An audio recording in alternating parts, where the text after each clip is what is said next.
ఈరోజు మళ్ళీ ఇంకొక వీడియోతో మీ ముందుకు వచ్చాను. అదేంటంటే సమ్మర్లో మనకి ఎక్కువగా దొరికే ఫ్రూట్ ఏంటంటే మామిడి. చూసారా ఎలా ఉందో? చూడటానికి ఎలా ఉంది? చాలా అందంగా ఉంది కదా. అంటే నాలా కదలే, కొంచెం ఫ్రూట్లన్నిటికన్నా టేస్టీ అండ్ హెల్దీ ఫ్రూట్ ఏంటంటే మామిడి ఫ్రూట్. ఇందులో ఏంటంటే ఐరన్ ఉంటుంది. మనం అందరం చెప్తా ఉంటాము ప్రెగ్నెంట్ లేడీస్ కాదు, అసలు ఉమెనే ప్రెగ్నెంట్ అయినప్పుడు మామిడికాయ తినొద్దు, ఫస్ట్ 4 months వరకు తినొద్దు అని చెప్తాము. ఎందుకంటే దానిలో విటమిన్ ఏ రిచ్ ఐటమ్స్ ఉన్నదనమాట. విటమిన్ ఏ అంటే అది కొంచెం వేడి పదార్థం, అందువల్ల తినొద్దు అంటారు. కొంతమందికి పడుతుంది, అది కొంతమందికి పడదు, అది వేరే టాపిక్. కానీ ఇప్పుడు మనం ఏంటంటే మామిడిలో మనం ఈ ఫ్రూట్ చూసాం కదా, మామిడి వల్ల ఉపయోగాలు ఏంటి, అసలు ఈ ఫ్రూట్ మనం ఏ సీజన్లో ఎక్కువగా చూస్తాం అనేది మనం ఇప్పుడు చూస్తున్నాం. మామిడికాయ మనం ఎప్పుడు సమ్మర్లోనే చూస్తాము. ఇంకో ఎక్కువ సమ్మర్ అంటే ఏప్రిల్ స్టార్టింగ్ నుంచి జూన్ ఎండింగ్ వరకు మామిడి ఎక్కువగా మనం వచ్చేస్తాయి అనమాట. దాంట్లో చాలా రకాల బంగినపల్లి చాలా ఉన్నాయి, చాలా టైప్స్ ఉన్నాయి. అవన్నీ మనం ఎక్కువగా తీసుకుంటాము ఈ సమ్మర్లో. ఈ మెయిన్ ఏంటంటే ఐరన్ ఉంటుంది మామిడికాయలో, ఎక్కువగా ఐరన్ ఉంటుంది. అదేవిధంగా విటమిన్ ఏ, కెరోటిన్ అనేది కంటి చుక్కలాలకి, ముసలి వాళ్ళనే కాదు, ఇప్పుడు కంటి చుక్కలాలు ప్రతి ఒక్కరికి వస్తున్నాయి. దేనివంటే మన మొబైల్ ఎక్కువ వాడటం వల్ల పిల్లలకి పెద్దోళ్ళకి చుక్కలాలు రావు, కానీ కంటికి సంబంధించిన ఏదో ఒక డిఫెక్ట్ అనేది ఉంటుంది. కాబట్టి కెరోటిన్ అనేది ఎక్కువ ఉంటుంది. కాబట్టి మామిడికాయలో కంటి చుక్కలాలు, ముసలి వాళ్ళకి కంటి చుక్కలాలకి అది ఎక్కువ, అంటే కంటి చుక్కలాలు రాకుండా ఇది మనకి కొంచెం వరకు హెల్ప్ అవుతుంది అనమాట. అదేవిధంగా చర్మం పైన అదేవిధంగా ఇంకో పాయింట్ ఏంటంటే మన చర్మంపై కొంతమందికి ఈ చర్మంపై బొక్కలు అంటే రంధ్రాలు, హోల్స్ లోపల కనిపిస్తాయి. మనం గోడలో ఇట్లా హోల్ పెడితే, ఇది గోడ అనుకోండి, ఈ గోడకి హోల్ పెడితే లోపలికి ఎలా వెళ్తుందో అట్లా మన ఫేస్లో ఇట్లా హోల్ పెట్టినట్టు మొత్తం రంధ్రాలుగా ఈ మజిల్ ఎక్కువ ఉన్న పార్ట్ వరకు, ఈ మజిల్ ఎక్కువ ఉన్న పార్ట్ వరకు, అదేవిధంగా ఇక్కడ తక్కువ ఉంటాయిలేండి, ఇక్కడ ఎక్కువగా హోల్స్ అని ఉంటాయి, హోల్స్గా ఉంటాయి అనమాట. ఈ మామిడికాయని మనం ఎక్కువగా వాడటం వల్ల ఈ హోల్స్ అనేవి చాలా వాటికి క్లియర్ అవుతాయి. 100% కాదు, కనీసం 80% వాటికి మాత్రం క్లియర్ అవుతాయి అనమాట. ఇది అందుకనే మనము ఎక్కువగా మామిడికాయని తీసుకోండి. కొన్ని ఫేస్ ప్యాక్లో మామిడికాయని వాడతారు.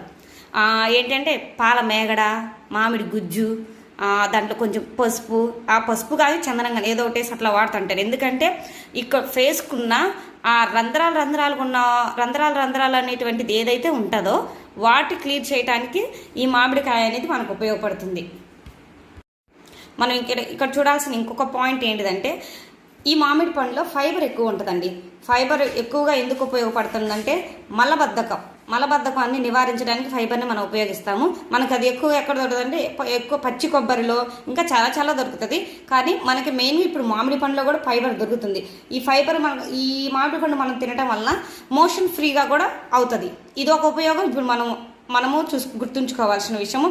అదేవిధంగా వచ్చేసి జెంట్స్లో ప్రోస్టేట్ గ్లాండ్ అనేది జెంట్స్లోనే ఉంటుంది, ఒక లేడీస్లో ఉండదు. ఆ ప్రోస్టేట్ క్యాన్సర్ రాకుండా చాలా చాలా ఉపయోగపడే ఆహార పదార్థం ఏంటిదంటే ఈ బ్యూటిఫుల్ మామిడి పళ్ళు. కాబట్టి మనం ఇది కామెడీగానే చాలా జోక్గా అనుకుంటాము, కానీ ఈ మామిడి ప్రోస్టేట్ క్యాన్సర్ అంటే ఎంత బాధాకరమైన విషయం అంటే అది చాలా చాలా బాధాకరమైన విషయం అనమాట. ఆ ప్రోస్టేట్ గ్లాండ్కి క్యాన్సర్ రాకుండా నివారించే శక్తి ఈ మామిడి పండుకు ఉంది. కాబట్టి ఈ మామిడికాయని సమ్మర్ సీజన్లో మనకు దొరుకుతుంది కాబట్టి మంచిగా తీసుకోండి. ఇంకొక పాయింట్ ఏంటంటే మన మామిడికాయలో ఇంకొకటి ఉపయోగకరమైన పాయింట్ ఒకటి ఉంది, ఎక్కువ ఫైబర్ ఉంటుంది. మనకు ఫైబర్ ఎక్కువ బయట ఎక్కడ చూస్తామంటే పీచు పదార్థాల్లో చూస్తాం. ఫైబర్ కొబ్బరి, పీచు పదార్థం ఏదైతే ఉంటుందో అందులో ఫైబర్ని మనం చూస్తాం. కానీ ఇక్కడ వచ్చేసి మన మామిడి పండులో కూడా ఫైబర్ ఉంటుంది. కాబట్టి అందరూ మామిడికాయని తినడం వల్ల కొంచెం మలబద్ధకం అనేది కూడా పోతుంది అనమాట, ఫైబర్ ఫుడ్ ఎక్కువ తీసుకుంటే. ఇంకొక విషయం ఏంటంటే మనం గమనించాల్సిన విషయం, మామిడికాయ వల్ల మనకు ఉపయోగాలు. ఆ ఉపయోగంలో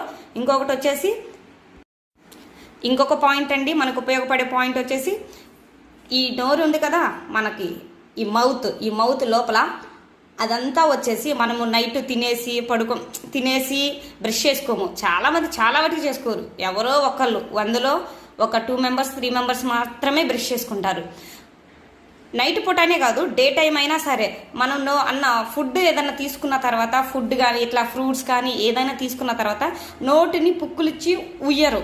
నోటిని పుక్కులిచ్చి ఉయ్యటం వల్ల కొంతవరకు బ్యాక్టీరియా అనేది పోతుంది అనమాట. అంటే వాళ్ళు తినే ఫుడ్లో బ్యాక్టీరియా ఉండిద్దని కాదు, అట్లా నోటిని పుక్కులిచ్చి ఉయ్యటం వల్ల నెక్స్ట్ బ్యాక్టీరియా అనేది ఫామ్ అవ్వదనమాట. అలాంటి సందర్భంలో ఇక్కడ మనకి ఏంటంటే ఈ ఫ్రూట్ని తినటం వల్ల లోపలున్న ఈ మౌత్ లోపలున్న ఆ బ్యాక్టీరియా అంతా పోతుంది. ఇంకొకటి వచ్చేసి గమ్స్, చిగుర్లు. ఈ చిగుర్లు ఉన్నాయి కదా, ఆ చిగుర్ల నుంచి బ్లడ్ కారటాన్ని, మామూలుగా అయితే బ్లడ్ కారటాన్ని అవి తగ్గించే విటమిన్ సి, కానీ మనకు మామిడికాయ కూడా చాలా ఉపయోగపడుతుంది. ఆ చిగుర్ల నుంచి బ్లడ్ కారడాన్ని చాలా వాటికి ఈ మామిడి పండు అనేది తగ్గిస్తుంది. అదేవిధంగా ఈ పళ్ళు ఉంటాయి కదా, ఈ పంటి నొప్పి కూడా చాలా వాటికి క్లియర్ అవుతుంది అనమాట. కాబట్టి ఈ మామిడికాయను అందరూ ఈ సీజన్లోనే కదా మనకు మంచిగా దొరికేది, తర్వాత దొరుకుతాయి, ఎప్పుడో ఒకటి దొరుకుతాయి. అవి అంత హెల్దీ కాదు, సేఫ్ కాదు. కాబట్టి ఈ ఫ్రూట్ని మంచిగా తీసుకోండి. ఈ డాగులు పడితే కొంచెం పైకి బాగుంటాయి కానీ లోపల పురుగులు ఉంటాయి, అవి కూడా గమనించి తీసుకోవాలి. కాబట్టి ఫ్రూట్ని తీసుకొని మంచిగా దాన్ని ఎలా ఉంది, పైన డాగ్స్ ఏమైనా ఉన్నాయా లేవా తీసుకొని మన ఇంట్లో పిల్లలకి, పెద్దవాళ్ళకి, ముసలి వాళ్ళకి అందరికీ ఇవ్వచ్చు. ఈ సమ్మర్లోనే దొరుకుతుంది కాబట్టి చాలా రకాలుగా మనం తీసుకోవచ్చు. డైరెక్ట్ ఫ్రూట్ని ముక్కలుగా కట్ చేసుకొని అయినా తినొచ్చు, సలాడ్ లాగా చేసుకోవచ్చు, జ్యూస్ లాగా చేసుకోవచ్చు. కాబట్టి ఈ మామిడికాయని అందరూ తీసుకోండి. మన ఛానల్ని లైక్ చేయండి, సబ్స్క్రైబ్ చేయండి.